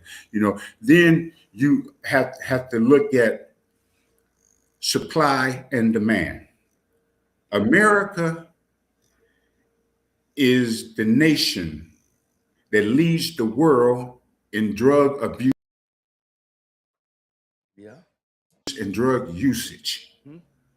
Out of anyone in drug abuse and drug use, if there wasn't a demand, would there be a supply? Look at Washington, D.C. Look at Hollywood. What I'm asking you is if I got you. I'm getting to it. I'm sorry. I'm taking it. Yeah. Okay. I'm taking the long around. You know me when I get to, but okay. Go ahead. Ramifications of that would be South America is about to unite. You see what I'm saying? Yeah. They see what you do. If you can do that to the president of Venezuela to come in for his oil, what do you think about the products and natural resources that we have in Brazil? What about Argentina? The only problem with Argentina got a right-leaning government that deals with Trump the same way Uruguay, whatever the boy is that deals with Trump that's took all them prisoners over there. But the ramifications would be people got trading partners, people got military partners. Russia and China got partners all over the world, just like the United States. Guess what? If you continue with this backwards policy of recolonization, that's all you're doing. It's neo-colonialism and it's recolonization. You're trying to come in and tell the South Americans what they can and cannot do, but they got powerful friends too. What you're looking at is possibly World War III, because if that move is made on Cuba or Colombia. Yeah, you're looking at Russia is a great ally of Cuba, have been for over 70 years. And when you deal with Cuba, why? Cuba has not done anything to you except kick out the mob and those Cubans that's living in Florida. Rubio is a part of them. Some of them fled because of poverty. Some of them fled because they was in lease with the Italian mob that ran Cuba under Batista. When Castro came in and kicked them out, they brought him a briefcase to a golf course. They said, let's have a meeting. They came to the golf course with a briefcase. They opened it up, filled with money. I'm sorry, you made First, me he think gave about him the 3 days to Godfather. get out. He gave him 3 days to get out. When they opened up that Yes. briefcase, you got 24 hours to leave my country. We're gonna have your head. Those in lease with the mafia and the Americans that was over there doing all the dirt in there, taking over their fields and this and that, they left and they fled to Cuba, you know. And so you're talking about their allies. Russia is an ally of Cuba. And so Rubio and the rest of them talking that talk, he's a punk. Ain't never put on a uniform in their life. Miller never put on a uniform in their life. The ramifications could lead up to an internal war, first of all, in Latin America, you know, that area. And we're going to see how tough you are. We're going to see how tough. My fear is not for them people that are misusing our military. My fear is for the daughters and sons of natural everyday Americans who are going to die in a conflict of not their making because you got unruly, unjust people that are sending them to die for their profit. This man is profiting off the Venezuelan oil. He wants to profit off the minerals in Greenland. That's all it's about. Look at who's in his government. Look at who he's dealing with. Look at who he listens to for advice. Look at the people that advise him to do the things. Estee Lauder, the man that's the cosmetic conglomerate, told him he should buy Greenland. Come on. Because he got concessions in Greenland. He owns a few things in Greenland. Take it over. It's cool. And we have both shared a profit. You misusing our military for your evil, for your dirt, man. The military don't belong to you. This is why he chose Pete Hesbett. Got him off of Fox News. 9 years off and on military experience instead of somebody with 20 to 40 years experience that know what they're doing, because he's a Trump loyalist. Everybody in his cabinet is a butt-kissing loyalist. Every last one of them. That's why they in there, because they'll do what he say. They would defend him down to the bone. You see what I'm saying? Is that why Elon Musk left? Yeah. But you understand what I'm saying? You are misusing the United States military for your dirt, for greed and personal gain. Okay.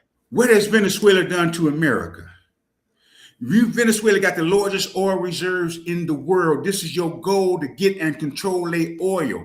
How are you going to tell them we're going to take your oil, we're going to take the money, we're going to make America great again, we're going to send you the crumbs back, and when the crumbs that we send back to you, you got to buy only from America? You understand what I'm saying? He said this on national TV.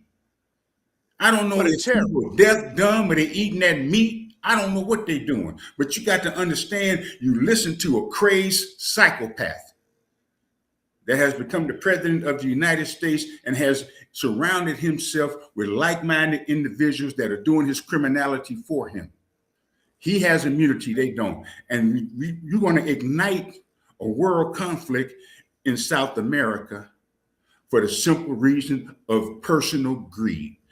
Cuba, everybody knows where the cocaine and stuff is made. What you ain't did nothing to Colombia?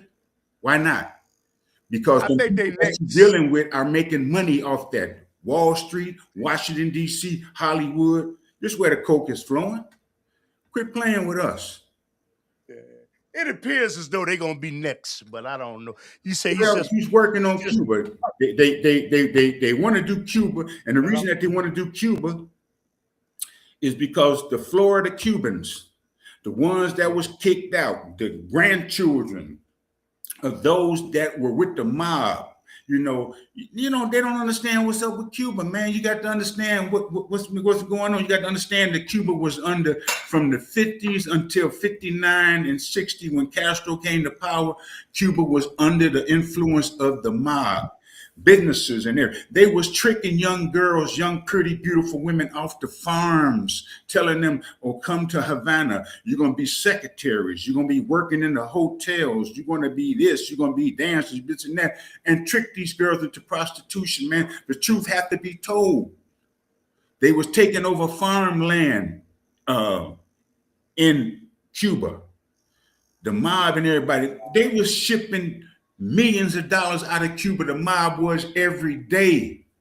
What are you saying? They want that back, brother? Yeah, they want that back. They want that back. And mistakes during the revolution, yeah, mistakes was made. Some people Castro killed that he shouldn't have killed.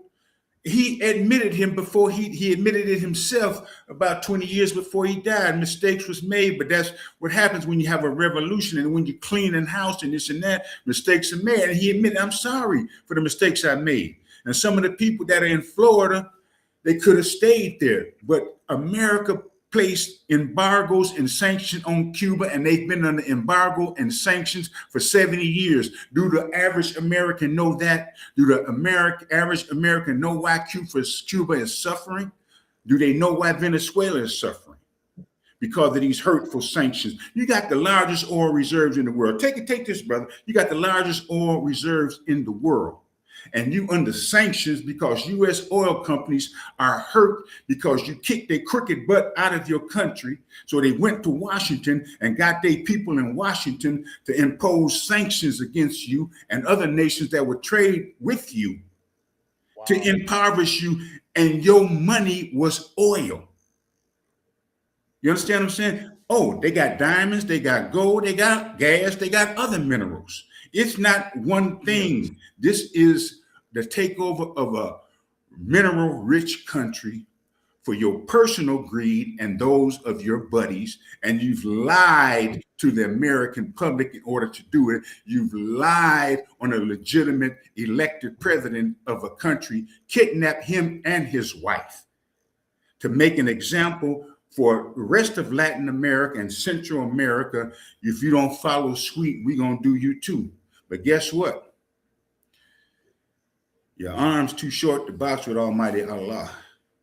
Yes. He creates hell. He creates snow. He know when to freeze. He know when to thaw and to unthaw. Keep playing with him, and you'll see what's going to come your way. Yeah. You know what, Brother Ronnie? I have to ask you, brother. I have been asking you a ton of questions, man. And you know what? Perhaps it was something that you wanted to say that I didn't give you the opportunity to say. Let me give you the floor. Let me step back and be subordinate. Go ahead, brother. I would like to, all I would like to say is to the American people, please do your research, because what we have right now, we have blind, misled patriotism. And Bob Dylan, the songwriter, he said, the last refuge, patriotism is the last refuge to which a scoundrel clings. You steal a little money, they throw you in jail. You steal a lot, they make you a king. You see what I'm saying? And so they crowned this man king, who was a thief and he was a murderer. He killed people. We got to open our eyes. You got to get out of this MAGA. You got to get out of this liberal. You got to get out of this right. You got to be a people, man. If you're not a people, you are dealing with hard-hearted people who have no love for nothing except money and what they can get and extract from the earth in order to keep making money and to keep looking grandiose. You see, I'm big. Look at me, I'm large as life. You have to understand as an American citizen when you are being lied to. They lied about ICE. They lied about the girl that man murdered the girl in Minnesota. How many lies, how many more people have to die?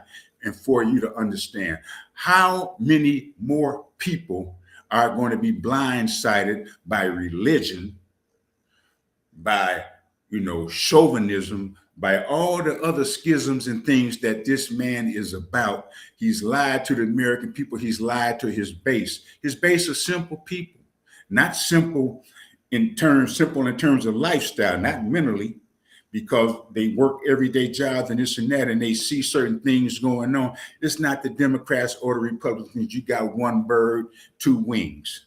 The same bird, but you got two different wings, but it equals out to the same. When the American people develop the courage and the testicular fortitude to make a third party that's going to work for the people of the United States and elect people, not by these lobbyists in these groups that elect your leaders, that elect your senators and your congressmen and state senators, etc. When you get this money out of politics, you get these lobbyists out of the White House and out of Congress and decide to have a government of the people, for the people, by the people, you're going to keep getting the same thing you're getting. You're going to keep getting lied to. You're going to keep getting misconstrued information, and you're going to keep being used to put evil people in power that have no love, respect, or heart for you or anybody else. I advise you to do your research. I advise you to be aware of what's going on. I advise you to read and try to understand what's going on in the world in order for you to understand who you are as an American citizen. It don't matter your religion. It don't matter your relation, your race or your color. It makes no difference. Be who you are. If you truly love this country, you will elect people that love this country as much as you do. But all these wars and all these other things these people are doing is going to get a lot of people hurt and killed. And America, with this man here, is my final word. America is heading for a civil war because he has divided. Democrats and Republicans have divided this country on ideological lines. Either you're Democrat or you're MAGA. Either you're radical left or you're radical right. What about just being a plain simple American? What about just being and doing for this country and yourself and doing things? Now, the last thing, and I'm leaving it alone, you talk about the economy. Your pay stays the same. The house is increasing. House notes are increasing. Real estate, okay, you lowered the mortgage rates. They've been the lowest, quote unquote, right now since last 30 years. That's a cycle. Other presidents have did the same thing. This is not the greatest thing that's happening. Now, you look at the cost of living is going up, but your salary hasn't increased. You see what I'm saying? You got to look at all the things. You got to look at the lies and the machinations, oh, he's the greatest president ever and this and that. He's a warmongering fool. And those of you that believe in him, I feel sorry for you. They had one sister on there who said, a Christian, she said that she saw these people, and I saw the film too. He got his hand on his shoulder, you blessing Donald Trump. Yeah. I started to pluck my eyes out. Lies being told. This man ain't no more a Christian than there's a man in the moon. Quit playing with me. You know what I mean? This man is a pure capitalist. He's a venture capitalist. He's a thief. He's everything vile that you want to do, but he's hiding under the guise of president. We got to change, man. We got to understand what we're dealing with. If not, you're going to keep being lied to. You're going to keep being used. You're going to keep being misused. And he's going to keep sending your sons and daughters to die in wars of his making. Yes. And I have to ask you, I know that you speak another language, French. Would you have a message that you would like to give in that native tongue since you're fluent at the language? Yeah. Pour ceux ici qui écoutent cette émission, ceux qui sont d'origine africaine, haïtienne, quoi que ce soit, j'espère que vous avez bien compris ce que j'avais dit. Et je voulais vraiment que vous ouvrez vos yeux pour voir qu'est-ce qui se passe vraiment. Parce que nous vivons dans un monde qui change rapidement. Et chaque fois, il y a un charlatan qui le présente comme un saveur qui n'est pas ça. Et celui-là, il faut oublier parce que c'est le grosseste mensonge que vous avez jamais vu. Et son désir, c'est d'influencer vous pour les choses qui n'est pas vraies. Écoutez votre cœur, vos yeux et vos voix. Et c'est tout. Okay. So I was saying So, that people of African or Haitian origin that are listening to this broadcast, you got to open your eyes and your ears and understand what's really going on, and don't be fooled by the machinations of these charlatans or these con men and con women, mhm. who are lying to you and telling you this and that. We have to decide our own destiny, and so basically. We have to just move on and do what we got to do, but don't believe everything that you hear. Don't believe the hype. I get it, brother. And you know what? I want you, brother. I want to, all praises due to Allah. Thank you for being a brother, a friend, and coming on the Underground Railroad podcast. And this should be made for television because you do a television show called The Underground Railroad that comes on every Saturday night at 10:30 p.m. Central Time on Channel 19 Comcast. And plus, we have a YouTube page. And hey, I got a new website just talking about Islam. I'm going to have you on the other side ask you, why did you become a Muslim? Okay. It's another something else I'm working on, but we'll talk Can about I give you that. an answer real quick? Yes. Yes. Well, like yourself, we grew up Christian, and Yes. at a certain moment, it didn't fulfill me. I was a little gangster. Hey, I wasn't always like I was. You know what I mean? I was watching them, following the wrong people. But that was on me. Sports saved me, and then when I dropped out and got back in school, and the people that helped me, I was grateful to them for helping me to you see what I'm saying, to restart my life. It was people that helped me when I didn't have anything, when I didn't know who I was, and they Mhm. showed me, through example and Yeah. a willingness to help me get back in school because I Yeah. had a talent, but I had a Okay. brain too. So I had to do a lot of work to do what I do. So Now we turning this into another show, but yeah. Then but then once I got to school, I converted to Islam, and I saw a different way of life. Mhm. And I saw a lot of things that helped me to become a better man. And I wasn't, first of all, I wasn't, all the way into it. The deeper I got into it, the better my understanding became. Mhm. And so that's why I love and appreciate Islam, because it's not just a religion, it's also a way of life. Well, you know something. On the other side, what I'm gonna do another show specifically for Islam and people that want to learn about Islam. It's called Simply Islamic Media, and I'm very, very important about giving dawah, and perhaps there's something you could say and other Muslims could say to invite people to Islam by looking at the transformation and change that it made in your life. It may affect somebody else's life.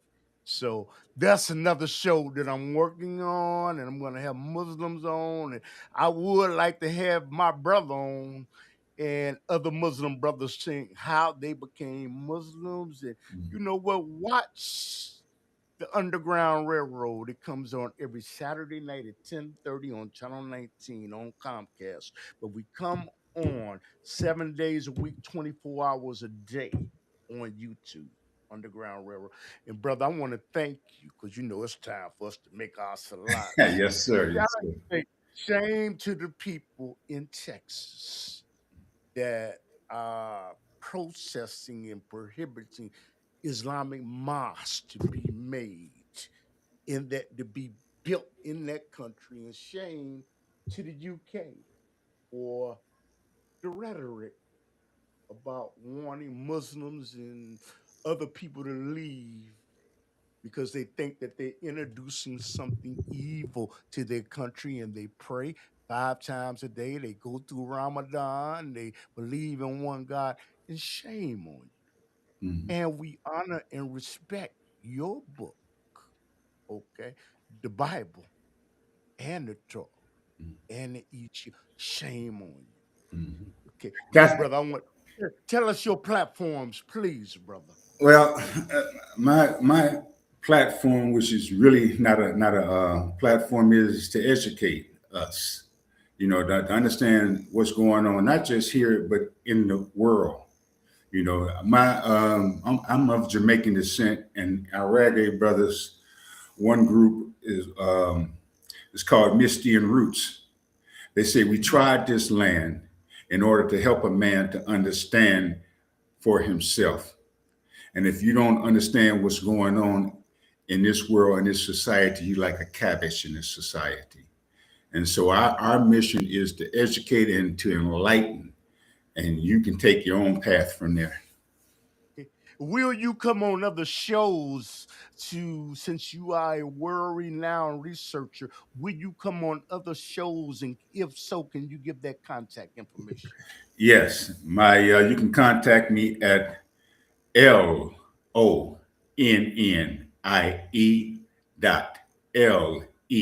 LEWIS 80 at gmail.com. And that way, you send me an email and I can get back with you. I won't give out my phone number because I've had a couple of crank calls before, you know. Oh, I know you got a Google's telephone number. Come on. Yeah, so people, some people, I've ran into a lot of different people, man, on X and all of this. Oh, they hate your boy because when they Wait a come on, minute. Wait. I just want to ask you. I know you got a Google's telephone number. Come on.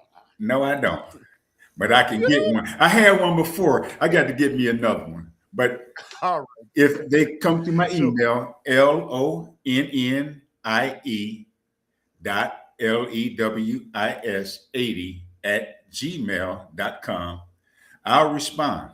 And if we exchange numbers or whatever, that's cool. You let me know your platform, what you're dealing with, and if you feel like inviting me, and I'm available.